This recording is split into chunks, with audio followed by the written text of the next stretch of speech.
Gold Trails and Ghost Towns with Mike Roberts and Bill Barlee.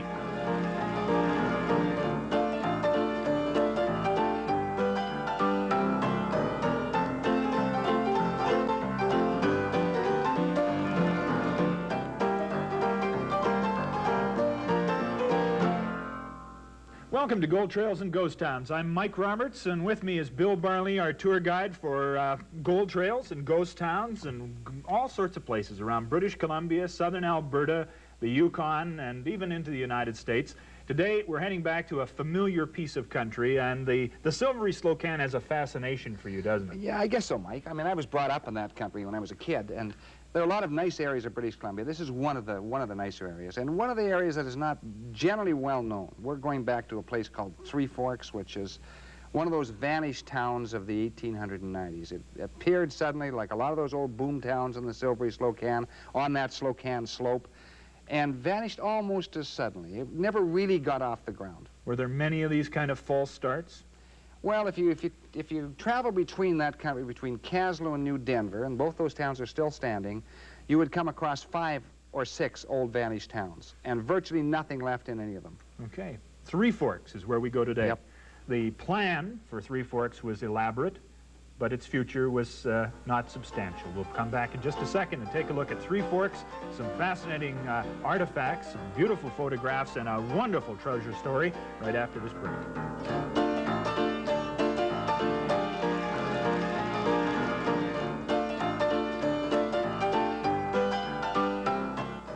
Welcome back to Gold Trails and Ghost Towns. Mike Roberts with Bill Barlee, looking at Three Forks in the Silvery Slocan. Three Forks of what, by the way? Well named, Mike.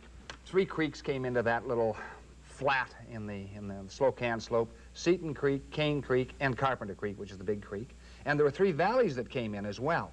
And in the center of those 3 creeks and the 3 valleys was a series of flats. Ideal location for a town site. The original founding fathers really were pretty clever. They thought this was the natural place for the great metropolis of the Slocan. And so they started in 1892, and they began building, and the reason why, of course, is that they were on the way into all sorts of silver areas. They were kind of the crossover place. And they weren't aware that there was another town looming in the distance. But the first shots of the Three Forks are rather interesting. Yeah. And this is probably the first shot of Three Forks, undoubtedly somewhere around 1892. And this shows the typical hotel of the time. Log cabin hotel, at least a log building hotel, and another one beyond it, kind of a ramshackle main street, Packers in the foreground, Madigan's stagecoaches came through, and with 2 runs actually up the valley in either way. Looks like quite a crew out front. It looks like a substantial building too. A log building like that would not have been quick to put up. It wasn't like a claptrap frame establishment. No. They felt this was going to be permanent. Oh, sure they did. Sure they did. They thought that there was undoubtedly that the Silvery Slocan was going to be like the Coeur d'Alene country, that the Silvery Slocan would last 100 years, which it didn't. And although there's still mines there producing today, which is surprising, and producing well, and they felt that Three Forks was going to be a city of 2 or 3 or 4,000 people, another Rossland, or another Moye, or another one of the great mining towns of the West Kootenays. What did it eventually skyrocket to? I mean, not even eventually. Within a very short time, you say, it grew pretty rapidly. Well, it did. The first few years, Mike, it grew to about 500 people. And here's Three Forks on the rise. And this is looking actually kind of a southeasterly direction. Sand ends up that draw beyond the background, and these are some of the substantial buildings in Three Forks. And there were hotels. There were half a dozen hotels in Three Forks. There was a stagecoach company. There were about a dozen other businesses. There were about 500 people. Now, you get varying estimates of that, but according to the gazetteers, that's probably the height that the Three Forks ever hit. And it was supposed to be a service area. It was supposed to service all of these places. Distribution point, essentially, Mike. The pack trains came through, and Bartlett's pack train was probably the biggest pack train serving the mines. But the center of that operation shifted a little bit. Now, there were mines all around Three Forks. You know, there were a number of mines, and here's an example. Some of these mines... This is an old artist's conception, isn't it? Sure. There was the Monitor, and there was the Silversmith, and there were all sorts of different mines in this particular area. Probably about 15 or 20. They're all noted on the hillside there. That's where they were on the hill behind the town. Yeah, and the interesting thing about this artist's conception of Three Forks, it isn't quite accurate, Mike. It's almost reversed. I don't think the artist was actually there. He has the mines, and he has the number of mines and so on, but he wasn't really there, I'm quite sure, by studying that picture drawn by an artist who did bird's eye views. The thing suffered the same fate as so many other towns. I guess they didn't build the towns to withstand fire. They didn't have much fireproof material in those days. Well, Mike, what it was building on building all the way along the line, and so the great bane of the original mining towns was fire. And of course, they didn't have any firefighting equipment in those early towns. You just guessed and hoped. And in this case, it didn't work. So in 1894, a fire hit Three Forks, and the damage was almost devastating. Virtually wiped out the main street. And here's one of the original safes that was there in the original fire. It's still in the Three Forks town center. It was last time I was there, and the doors knocked off.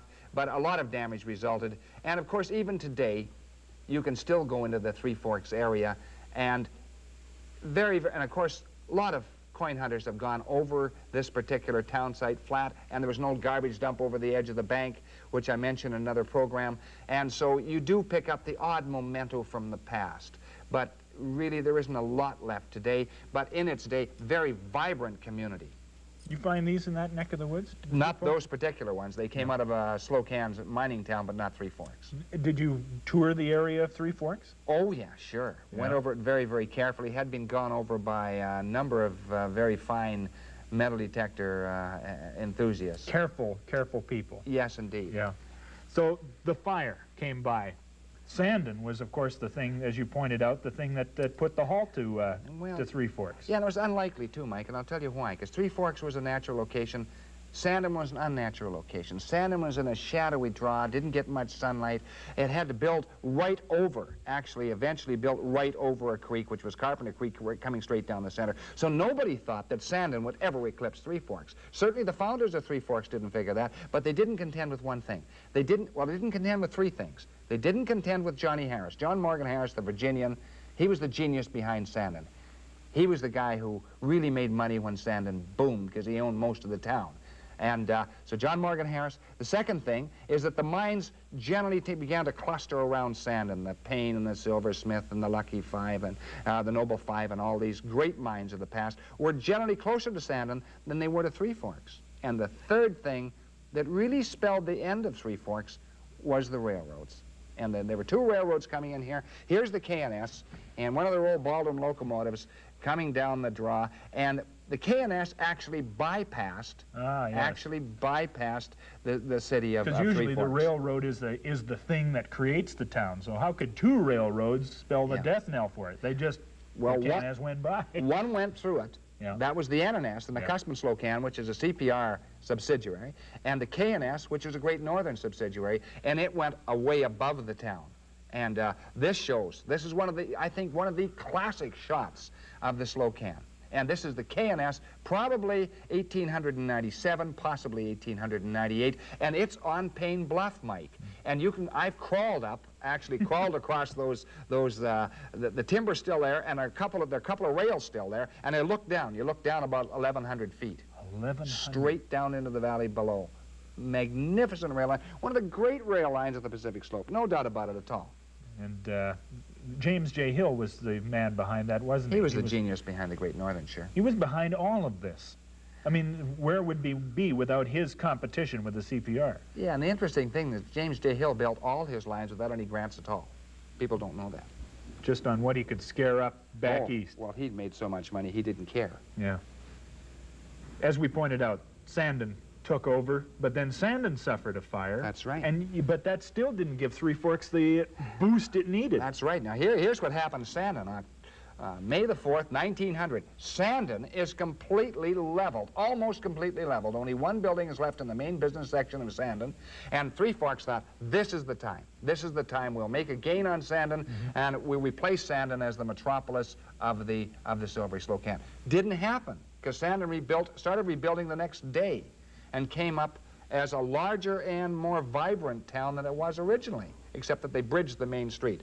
So here is Three Forks waiting for the boom that never comes, Mike. A bridesmaid And here. this is after the K&S has burned, and the K&S burned around 1909. The So K&S burned the railway? actually, most of those trestles were burned out. There was a huge forest fire swept through that country in 1909, Mike, burned virtually every trestle and just spelled the end of the K&S. So then the N&S came in, bought what was left of the K&S, and ran that rail line, which we saw going by there, up to the Lucky Jim. So that was the N&S, that sweep of the... that was actually the N&S. the N&S cutting up Yeah. through there. Yeah.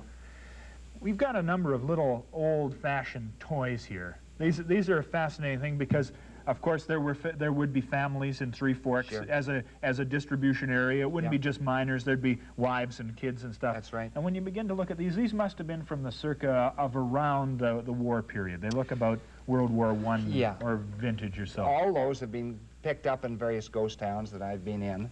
And this one actually is probably about 1900. The other two are probably 1915, Mike, somewhere around there. And they're those old cast toys, and they really are quite remarkable. And and you have to be extremely careful in collecting cast toys now, because they're making spurious specimens that look like the originals, Mike. And so you have to be very cautious. Have you become a somewhat of an expert on this? Do you look for what do you look for? I usually look for a little bit of damage in the toy, and also the finish is they are able to finish the cast iron toys now, even the spurious specimens, almost exactly the same as the others. So I look for a little damage here and there. The broken funnel, Sure. a cow catcher is kind Yeah. of shot. Yeah. And the telltale made in Taiwan is Yes, that would be something to avoid on that. You've got this sort of wired together to kind of hold it into place. Yeah. And these, of course, two of these three were found in Ghost Town dumps, so we know that they were original. I didn't buy them. Yeah. 1909, the fire goes through. Yeah. That really spells the end for, Yeah. if it didn't before. Yeah, I think that the Three Forks was finished, actually, by the time the fire went through. And certainly, they didn't recover. And so the population drops from 500, Mike, down to 300, down to 250, and then slowly trickles down to about 50. And here it is, about 1920. Three Forks is barely surviving. And shortly after this, the post office closes. And when the post office closed in an old town like Three Forks, you can assume that in almost every case, the town never came back. And this was the case in Three Forks. It simply did not make the mark. Okay. There is another remarkable story to tell, however, about Three Forks, the region around Three Forks. It's the treasure story. Yeah, it's a treasure story that it has not been written about. I haven't written about it, Mike. And it is documented, well documented, and it concerns a guy called Eugene Peterson, who was really one of the great figures of the Slocan country, especially Sandon itself. He was the last of the great independent leasers. He used to lease mines and in the area, and so this story is essentially about Eugene Peterson's find about 20 years ago. Okay. We'll do that when we come back from this break. Eugene Peterson's story and a treasure which will get your mouth watering when we come back from this break. Don't go away.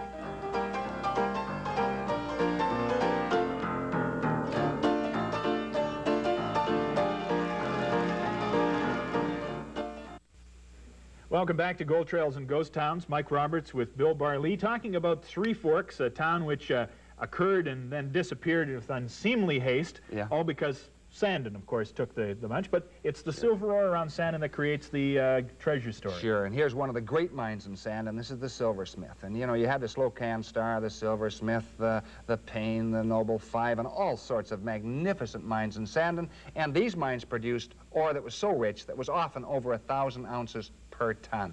So that this country was really a mining country par excellence. Some mines produced millions of ounces. But the story today is essentially not behind a mine that is producing, but a mine that had stopped producing. And the key to this whole story are these bunkers, which you'll see in this photograph here, Mike, those log kind of bins in the background of those three men standing in the center of the photograph. And it's rather interesting because these bunkers were used for the waste rock. So the ore went into the ore bags, the waste rock went into the bunkers. But this isn't what happened in this case. Now, this is an actual ore bag. From Sandon. In fact, this may be the actual ore bag that's been involved in this story. Yes, indeed it may be, because I got that ore bag from, and several others, from Eugene Peterson. Now, a bag like that would hold this stuff right here. Sure it would. This Sure. is, what do you call this? That's is silver galena, ore. Galena? but it's silver ore, sure. And interesting, because here's what happened, Mike, and it's just one of those stories that by serendipity, Eugene Peterson was one of the great leasers of the Silvery Slocan. He just passed away last year, in fact, and he was in the habit of leasing old mining properties, which he did all the time, following a little vein of silver, and then it'd bell out into, in that country, into a kidney of ore. So he was up there with his old partner, and about 20 years ago, old Nick, and they were working in a group called the Canadian Group, Mike. And the Canadian Group had closed down around 1907. So they're working up on a steep hillside, and there's a whole bunch of bunkers down below the Canadian Group where this old waste rock used to go into. And they were in a tunnel in the Canadian Group and trying to follow a little tiny little vein which never did amount to anything. And they weren't doing very well this winter. And then, you know, Eugene was in the habit of going down to Sandon in a certain route every day, following one of the old trails. But in the spring of this year, instead of following his usual route, he decided to cut around the face of a bunker. And he cut around the face of a bunker, and he noticed that a log at the bottom of the bunker, one of these huge logs, was split, which is very unusual, because they were always very careful. He looked at the log, and then noticed that there was a piece of galena right at the, where the split was. Got down on his hands and knees, picked up the piece of galena, looked inside, there was more galena. In the bunker. Right under the bunker, right inside the split. So he reached inside, pulled out this galena, and then pulled out the remains of an ore sack. And he couldn't figure it out. So his old partner was putting away the tools and the dynamite and so on up in the tunnel. He made his way back up and said, Nick, he says, what's this? And he holds up this ore bag and the ore, and Nick looks at him and he says, Gene, he says, you found the pension plan. He called it the pension plan? Sure, he called it the pension plan. And this is why. What had happened, when just before this mine closed down, they came across some spectacular ore, Mike. Absolutely unbelievable ore. So they put it all in sacks. Yeah. The original ore sacks. They threw it down the bunker, an empty bunker, and then covered it over with waste rock. Now, they were going to come back. As soon as the mine closed, they would lease the ground. They would jack out that lower log and pull out their ore, already sacked and ready to go. And nobody could prove because it came from that ground. But the problem was the English company who owned the Canadian Group kept the watchman on the ground. He stayed on the ground for 42 years. He outlived all of these guys, and they could never come back and get this particular ore. And what happened, of course, Eugene came around the front of the bunker, noticed that, just absolute fluke, noticed that it had split, reaches inside. They pulled out, they went down, there were screw jacks, and moved up the logs all the way along and pulled out sack after sack after sack of some of the highest grade ore that ever came out of the Slocan country.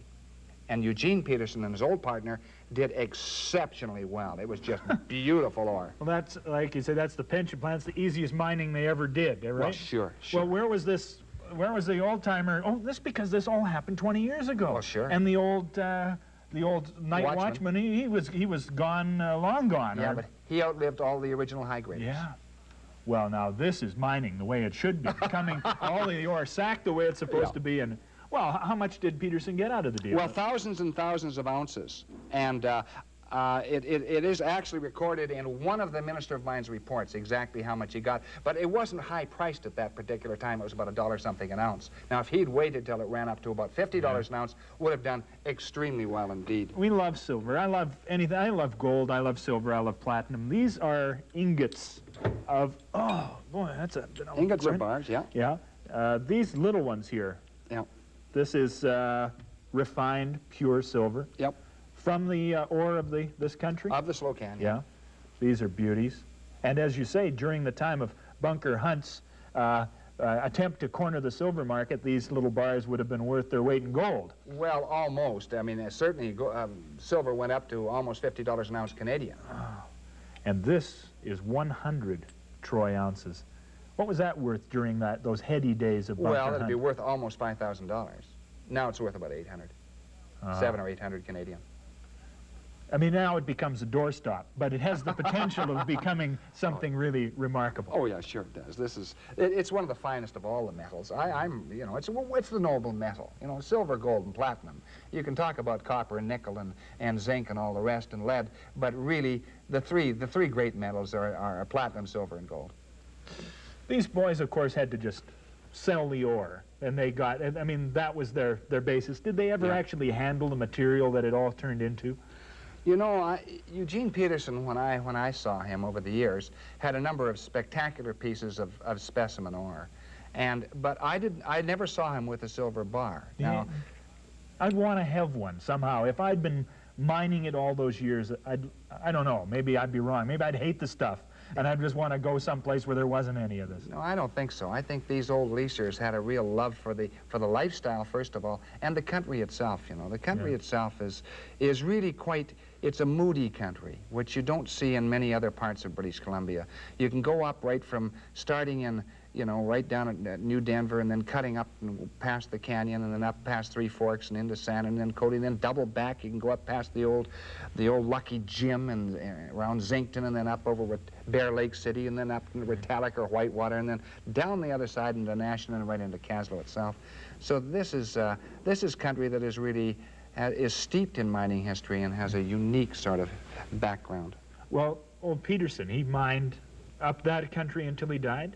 Yeah, he died last year, so he mined there for close to 50 years, I guess. Just sort of tinkering on little vein that would show up here and show up there. That's right, but he was an awfully good leaser. He knew the geological formation of that country extremely well. Did he get it all? No, he didn't. I think that this particular area, of all the silver areas in British Columbia, is one of the most intriguing as far as geological oddities are concerned. And there's an oddity or two left in that neck of the woods. Oh, for sure.